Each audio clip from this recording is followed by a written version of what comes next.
cerebral contusions, hypokalemia, hyperkalemia, etc., the cause of the death, but the main medical error is another. The patient was not monitored, no correction of the hypokalemia, no hyperkalemia, correction of the hyperkalemia, so these patients died due to the medical error. So these are the chart showing that the patients died due to severe sepsis, upper GI tract bleeding, but actually the treatment was failed to given during ICU period. And another cause was the patient was MI. The patient was not timely treated during the ICU. So patient died. These cases can be prevented.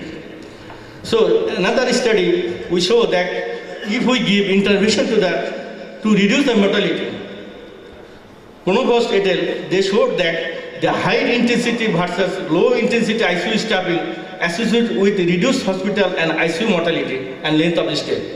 Treatment with human activated potency significantly reduced the mortality in patients with severe sepsis. A 7-day treatment with low dose of hydrocortisone, fluorocortisone significantly decreased the risk of the death in patients with a septic shock and reactive adrenaline insufficiency who were treated in the ICU without increasing adverse events. So the mortality rate and the without intervention and with intervention is greatly reduced. In patients with the acute lung injury and ARDS syndrome, if we give low tidal volume ventilation, resulting in decreased mortality and morbidity, and the number of the ventilator stay, number of the stay is reduced. So the mortality rate without intervention is 39. The mortality rate is with intervention 30. That means absolute risk reduction is 8.8%. Sometimes, if we give insulin therapy to the patients to maintain the blood sugar levels on or around 110 millimeter or around, reduce the morbidity and mortality, the mortality rate reduction is 8 to 4.8%. So we have found that in ICU patients, the multi-organ dysfunction syndrome is more common than the single organ failure. 10 patients died in the hospital without prior ICU admission in the emergency department. So the death can be prevented. And the highest number of the death was due to the hypovolemia and sepsis. Life-threatening infection was the reason for the infections and later death. And the relationship between the infection and mortality is to be further investigated for the cause of the death in the surgical ICU patients. We found that many patients died in the sepsis in the polytrauma with open fractures. Providing high quality care in the ICU is a major goal of the medical system. Nurses play a critical role in achieving the goal. So high quality care is to be given in the ICU. If we utilize the protocol in the ICU, can potentially improve the outcome of the patient in critically ill patients. So what happens in the ICU night? If we reduce the working hours of the doctors who are giving delivery to the patients, to acutely sick patients, 24 hours a day, if we reduce the working hour, it reduces the death, also mortality. So we can protocolize the patients for the standardized care of the patients. We should give proper protocol to the care of the patients and potential solution to managing the multiple simultaneous problems. Our study suggests that implementations of supervisions and protocols could improve the outcome of our critically ill patients and that can be prevented. So supervision and protocol is to be given to the patients who are critically ill in the ICU. So it needs strong clinical leadership. That means to identify the sick patients, structuring rota is very important. The patient who are doing their duty in the ICU should be very capable, should be experienced, and it escalate the care. alternative is not actually very much helpful by increasing the number of the doctors and nurses. Rather, we can give it the structured rota, and supervision is the key of the success. More than our study shows that more than half of the deaths are preventable. The new therapies regimes on the infections could improve the further be investigated. Mortality in the ICU is mostly multifactorial. Shown that the night fatigue, they are spending long period of time, they is doing their duty 24 hours a day, is not capable enough to maintain the quality of the patient's care. So it leads to inadequate amount of quality of sleep. So how we can improve the mortality? The reduction should be competent. Otherwise, we cannot reduce the mortality. And implementation of the reliable technique, when and how it is necessary, that should be known. Say a patient will put a tube, so the patient will die. So it should be competent. I will conclude my lecture. Organizational commitment has been shown to improve the patient's outcome. Thank you, Lord. I am Abdul Rahman to deliver his lecture. His lecture on a course on obstetric anesthesia and experience. Dr. Professor Abdul Hai and Professor Akhtaruজ্জামান and all the audience, Assalamu alaikum.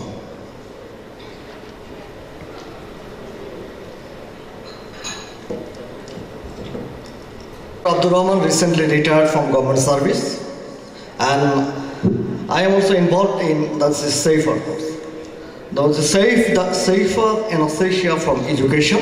Actually, it is a training program, training scheme taken by the WFSA and Association of Anesthesiologists of Great Britain and Ireland is supporting the WFSA to hold this program. This training scheme is being run in the total world, especially in the developing countries and the underdeveloped countries. So we can see a figure. I think this picture is very much known to everybody. A pregnant lady is taken care of by some woman, and ultimately she will deliver a baby, and a very happy parents we are seeing with a very beautiful and lovely children. But is it the scenario every time? I don't think so, and the world WHO don't believe on that.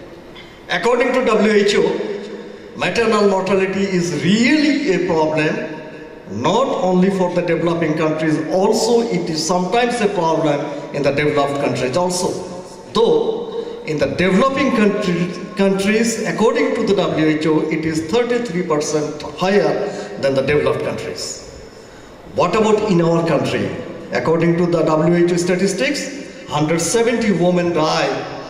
That is the mortality rate in Bangladesh is about 170, and about 6,000 women die due to childbirth in our country in each year. Could this be prevented? Yes, these deaths are most of the time, if not in all the time, are preventable.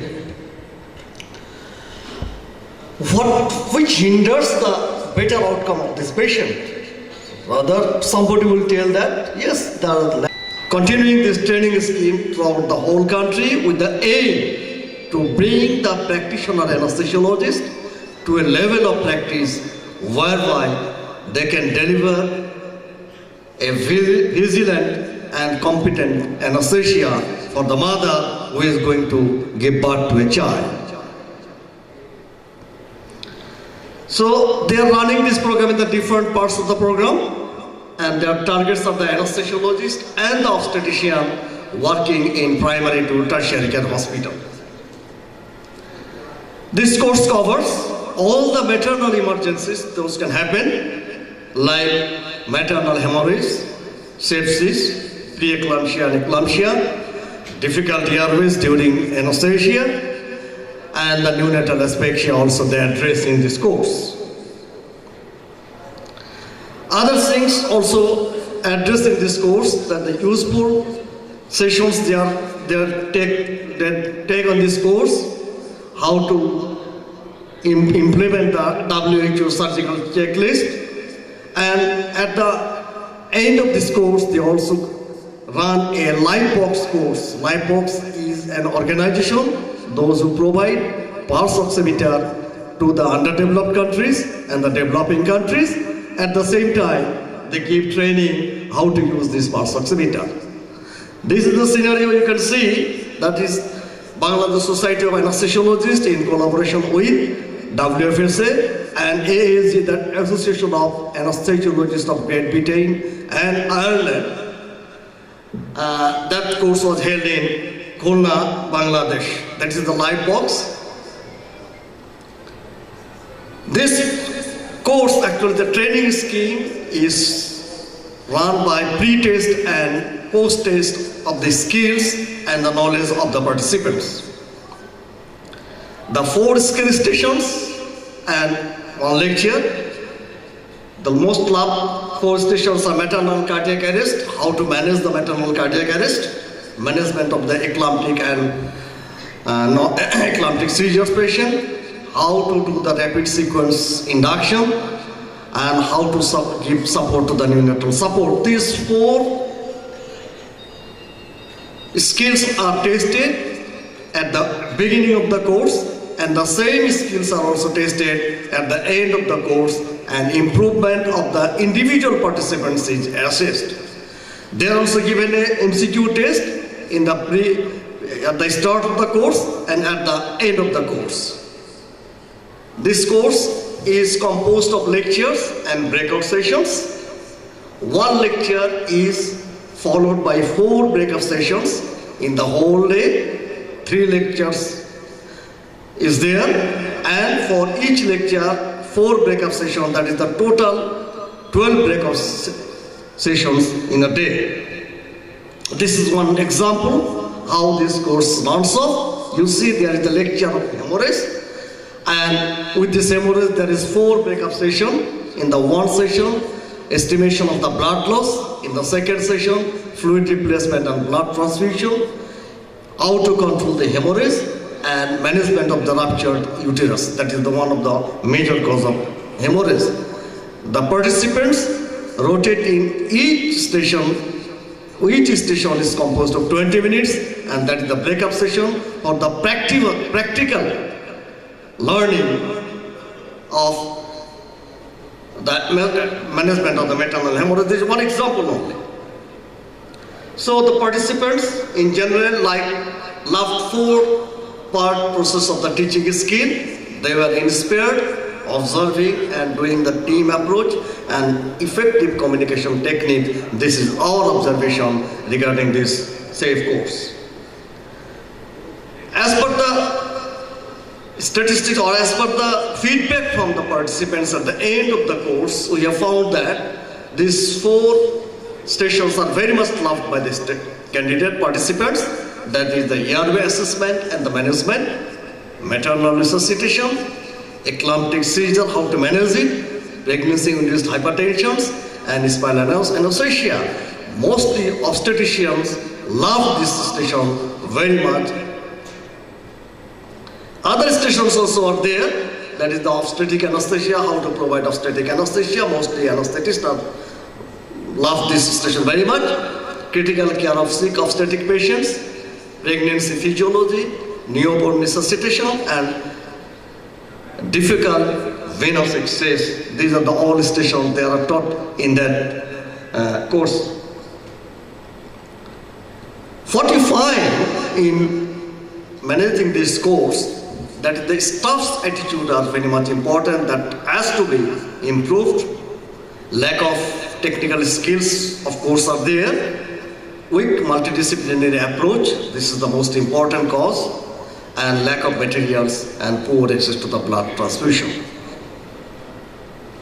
At the end of the course, each participant has to provide some commitments. What change they want to do in their practice after this course. And most of the participants, what you find, they committed to establish a teamwork. And they found that if a teamwork can be established, the outcome of the patients will be better. So most of the candidates committed to establish a teamwork. And most of the candidates also following the emergency protocols to handle the emergency situations of obstetric patients, and to go with the A, B, C, D approach, strict application of rapid sequence induction during providing anesthesia to the obstetric mother, and regarding whose surgical safety checklist, proper area assessment and waste placement. These were the commitment actually given by most of the participants. And as I told you, this course is at the start, skill and knowledge of the participant is assessed, and at the end, again, this knowledge and skills are same skills and same knowledge is assessed again by the same person who assessed the participant in the initiation of the course and the end of the course. What you found? Pre-test skill was on main score was 6, but at the post-test, this score come to 8. So there was improvement of the candidates, each candidates that is statistically their significance. This is not end of the course over here. The organizer also have a monitoring of the participants, how they are doing. So there is a follow-up. This follow-up is usually takes place after 4 to 6 weeks of the course. And in this course, this follow-up is done by the Bangladeshi faculties. They evaluate the impact of the course on improvement, whether they could make any improvement or not, and they see what commitments that particular participants gave during his or her course, and how far he could manage these commitments, what obstacles they found in managing these commitments, and how they make these changes. All these things are shared between the participants. It is very interesting and encouraging that in the follow-up course, we found more than 80% of the participants attended in the follow-up course. And during the course, we have so far 5 courses in Bangladesh. One course is totally organized by Association of Ireland, Anesthesiologists of Ireland and Great Britain. Bangladesh Society of Anesthesiologists was not involved in that. Only we some were the participants in that course. Rest 4 course is organized by Bangladesh Society of Anesthesiologists, sponsored by WFSA, and some is funding by the Bangladesh Society of Anesthesiologists. We did not find a single candidate to leave the session up to the last. This is very much encouraging. And we found inspiring improvement in the participants in their attitude, in their practice, commitments, and they could make some changes, especially the team approach and the waste placement, RSI. These are the things where the participants could make an inspiring. In Bangladesh, so far 5 courses were held. As I told you, the first course that was held in Parvatipur, that is the Lamb Hospital. This is a charitable and a hospital run by the Christian community. Purna Medical College, 4th course was M.H. Usmani Medical College, Sylhet, and 5th course, the last course that held in BCPS Dhaka. First course, as I told you, that held in Lamb Hospital. Bangladesh Society of Anesthesiologists were the participants only there.